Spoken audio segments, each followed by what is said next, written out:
Hi guys, today I am doing my portrait tutorial. I'm going to try to explain as much as I can in this video about a lot of different things that are involved with drawing portraits, like skin, blending, anatomy, hair, teeth, all that good stuff. It's a lot to explain, but I'll try to include as much as I can. I'll be making many more videos like this in the future, so I will cover a lot of different bases that way. I'm going to go ahead and just cut to the video. I hope you enjoy. Okay, so I was going to start out with how to do the line work, but I realized that's an entire video on its own. I mean, even without it, this video turned into 2 parts, so I'll just do that other video sometime soon. Anyways, this video will mostly focus on blending and getting the right textures, but I'll also give some tips on anatomy and how to get things lined up. As you can see, I've started out with going over my line work with colored pencil. This ensures that my line work will stay put, and also makes it so I don't have to worry about the graphite line work smudging into my colored pencil detail or muddying anything up. Now I'm going in with the eyes. I always start with the eyes and work my way out. I'm not really sure why, but I think it's because they're the most important to me, and usually the first thing you draw ends up getting revisited and refined more than anything else. So I really want those eyes to be just right. A really important part about drawing eyes is making sure the eyes look like they're sitting in the socket. This means everything has a curve to it, the whites of the eyes and the lids, sinking everything back into the face. Also making sure the lids sit over the corneas so they're not a whole circle. That is, unless you're drawing an extremely surprised person. Another thing to keep track of is location of corneas and making sure they match, so you don't have an eye that's like drifting off. You can do this by making sure the whites of the eyes match, which should never actually be pure white. I usually use soft grays or blues and then fade into a pink or a light red at the corners of the eyes. If there's a very small portion on the right side, both eyes should be that way to match. And that way you can make sure that the eyes are pointed in the same direction, which is really important because that's the first place you look in a portrait. And if something's off, it's going to be pretty noticeable. When it comes to blending, I use a technique where I layer very softly at the beginning, and I build up my values and colors as I use more and more pressure. When it comes to skin, you don't want to use heavy pressure right away because it'll get built up and you won't be able to get the values you want without build-up or wax blooms. But I'll explain more of that later when I get into refining the skin texture and all of the final details. At this point in the drawing, I'm smoothing out some of my values and adding freckles. When I work on freckles, I usually put them in pretty early on in the blending process and make them a little darker than I want. That way, when I blend on top of it, it really smooths them out and makes them look like they're a part of the skin instead of sitting on top of it. Now I'm going in with the eyebrows. And the tricky thing about eyebrows is making sure the hairs look like they're growing out of the skin. And you can make this look more natural by making the hairs fade and become thin when they're coming out of the skin, and making sure they flow in the right direction, because eyebrow hairs kind of grow crazy different ways. The eyebrows kind of switch directions when they hit the arch, so just keeping a close eye on that and the shape of the brows. But make sure you keep them soft and not too much like a solid shape, because that can start to look pretty funky as well. Now I'm back on the skin and working on building up my values and depth of color.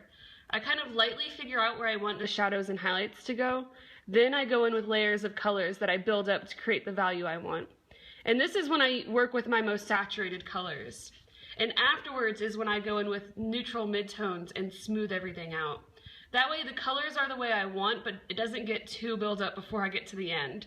And at the end, that's when I want to put in all those final details and make sure that the darks and the lights are exactly how I want them. It is much easier when things are built up to go back and add some darker values than going in and trying to make it lighter, because for some reason the light pigment, that's when you really get those wax blooms. So try to, accomplish that earlier on in the process and focus on getting the darker values in there later, and it will create a lot less of a headache for you in the future. The forehead is a good example of the blending process that I use, and you can see that I kind of just really lightly sketch out where I want the shadow to be, like very lightly, but I make sure it's an even, shading, because if it's blotchy, it's going to be blotchy at the end. And so I'm a little bit more confident about where I want the shadow to go, so I'm going in with the colors that I want and filling that in and using a little bit more pressure and a little bit more pressure and making sure that all the edges are the colors that I want. And now I'm going in with more midtones. And it's just kind of an easier way to see how I blend because it's a bigger area instead of the little areas around the cheeks and stuff that I was working on before. But you can see I'm using Hunter's green, light brown. I'm using kind of like a seafoam green and a light blue. I'm not just going in with one color that I think is close enough to the one that I want. I'm making sure that I get the colors exactly how I want them.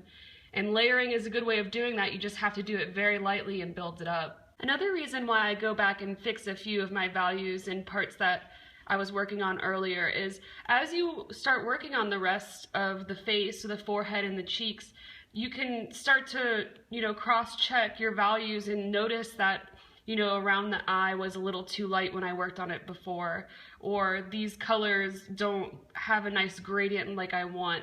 Because on this drawing, it's very cool by the forehead and it starts to get, green and then a little bit of the beige. And by the time it gets to her shoulders, it's going to be magenta and oranges and stuff like that. So I want that gradient to be really nice. And as I'm working on it, I start to realize, oh, this needs to have more green in it or have more blue. And so I just go back in and I fix those areas. But I don't press too hard or worry about it too much because I can definitely revisit that after I spray fix it. As I'm blending the skin, I'm also making sure all her proportions are right. The inside of her eyebrows line up close to the edges of her nose. Also, the corners of her mouth line up around the middle of her eyes, and the bottom of her nose and ears line up pretty well. Taking into account her slight angle in the direction she's looking, it's not going to be textbook angles, but always being aware of the different features and their relationship to each other will help the drawing come together in an accurate and more realistic way. That's why I think it's good to study anatomy as a portrait artist, to better understand how the face is lined up and the structure of the muscles and bones. So when you're drawing, you're not just religiously following this reference, but you're also aware of how things function and work on the face. And that can really help you in the future, and I know it helps me because knowing how the bones lay under the skin can help you with these shadows and highlights beyond just looking at the reference. But stepping away from the anatomy spiel that I just gave you, let's go back to drawing skin because that's what I'm working on in the drawing.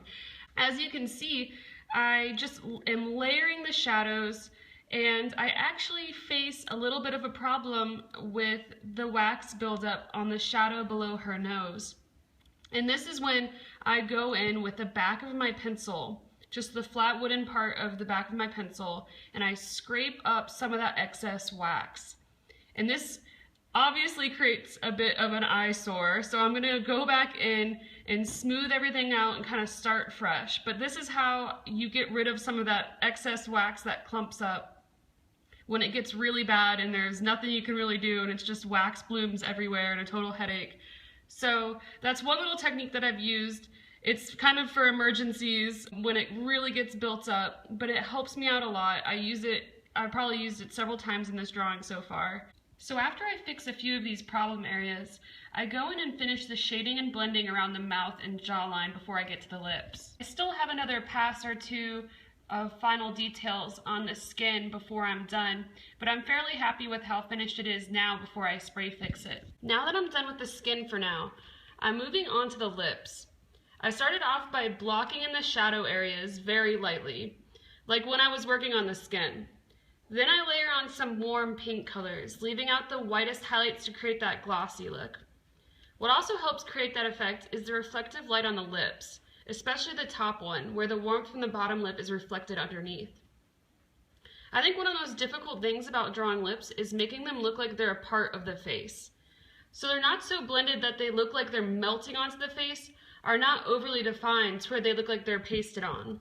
You also want to make sure that the shadows on the corners of the mouth are nice and filled in. That really helps make it look like the lips are a part of the face. Whenever we smile or laugh, those lines that come up, we have a little bit of a shadow there right at the corners of the mouth.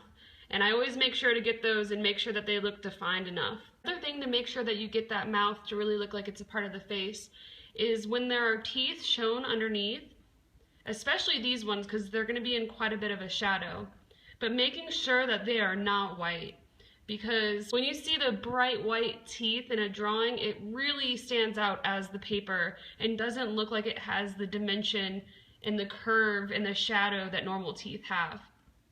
So especially because these ones are set back in the mouth and their mouth isn't that wide open, it's quite a bit of a shadow. So I make sure that I make these pretty dark. Now that I'm done with the lips, I'm working on other details that I want done before I spray fix it. So I'm working on the ears and the neck, making sure that the details and values are the way I want them. And actually when I was working on the neck, I shaded it a bit darker than I wanted to. I mean, you do want that shadow nice and defined because it'll set the face apart and give it a lot of dimension, but I made it just a little bit too dark. So this is a good way I can show you how to fix those problems after you spray fix it. The spray fixative that I use is Prismacolor's Final Matte Spray Fixative. And the reason I absolutely love it, it's made for colored pencils, and I love that it's matte because it basically recreates the paper texture, and I can go on top with my colored pencils without a problem. When you use a glossy or a workable fixative, it just creates all sorts of problems. It's messy, it clumps. The colored pencil does not like to go on top of a glossy surface. So I never thought of using spray fixative before this. I just happened upon it one day and I used it. It works like a charm. It's absolutely awesome. I'm about 90% on my details. I spray a nice even coat of this, and then I can go in like I'm basically working on a brand new sheet of paper and can add in some highlights that I wanted. I can lighten things, darken things, everything that I wanted to do, but it was way too built up. I can now do that. Also, as you might have noticed, I taped around the face and used tracing paper to block out the rest of the drawing because I do not want to get that spray fixative over my line work or on the paper, because marker does not go well on top of spray fixative, and I plan on using a marker base for the hair and the moths. So after I let it dry for about 15 minutes, the details are going on really well, and I'm doing all of my final little noodling around, getting all the values and pores and any little details that I wanted to get done when it was really built up. I am now working on those. I hope you guys enjoyed the first part of my portrait tutorial. The second part will be coming very soon. If you have any questions, please comment them below and I will try my hardest to get to all of them. Also, don't forget to subscribe. I will be posting all sorts of other videos in the future. I hope this video was helpful, and I will see you guys next time.